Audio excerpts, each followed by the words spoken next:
Čestitamo Rudolfe Dieselu. Motor kojeg si izmislio još 1893. prošao je dug put.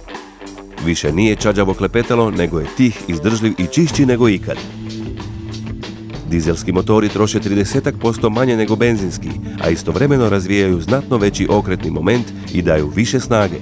Uz ova poboljšanja došli su i kompromisi. Da bi postigli veći tlak izgaranja, konvencionalni dizelaši traže teške, robustne dijelove koji podrivaju njihove performanse.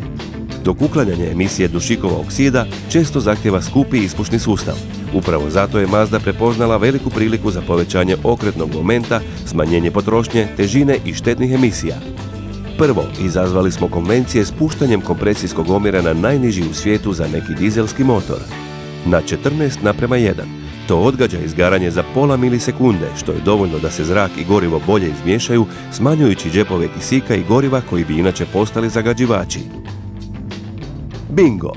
Naše je izgaranje toliko čisto da zadovoljava buduće Euro 6 norme, bez skupog ispušnog sustava.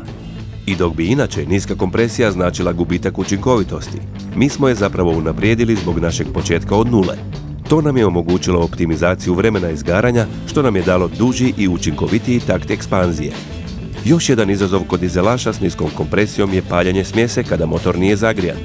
Da bismo to riješili, koristimo brze i snažne visokotlačne brizgalice koje stvaraju bogatu i lako zapaljivu smjesu zraka i goriva. Tu je i patentirani sustav regulacije hoda ventila, pomoću kojeg se vrući ispušni plinovi vraćaju nazad u komoru izgaranja kako bi brže ugrijali motor. Najbolje od svega, niski kompresijski omjer našeg motora ne zahtjeva uobičajene teške i robustne dijelove.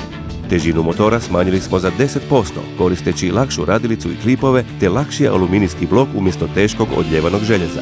To nam omogućuje proizvodnju lakših, uravnoteženih vozila s boljim voznim osobinama.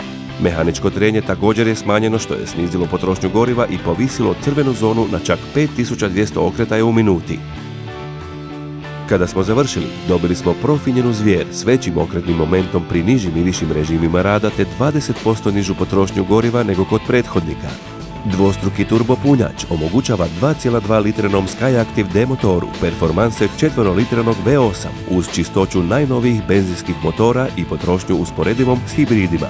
S takvim dramatičnim poboljšanjima gospodin Diesel možda ne bi prepoznao svoj izum, ali bi ga sigurno volio voziti. SkyActiv tehnologija. Mazda. Izazov konvencionalnom.